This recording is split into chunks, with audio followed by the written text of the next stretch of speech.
Kim at Paolo, may travel goals na sa susunod na taon.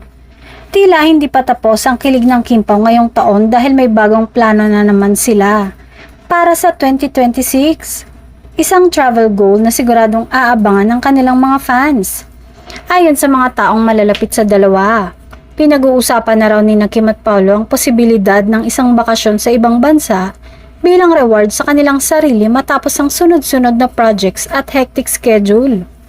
Matapos ang matagumpay nilang mga shows at appearances, mukhang gusto ng dalawa na maglaan ng oras para mag-relax at mag-enjoy sa labas ng bansa. Sabi ng source, matagal na nilang gustong mag-travel together.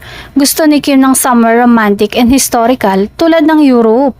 Habang si Paolo naman gusto sa Japan o New Zealand kaya pinag-iisipan pa nila kung saan ang perfect destination.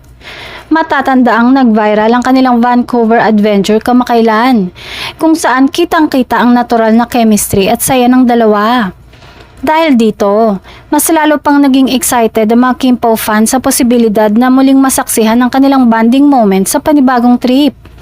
May mga usap-usapan din na posibleng maging mini vlog series o travel content ang kanilang biyahe, kung saan makikita ang mga hindi scripted na kilig at tawanan ng dalawa.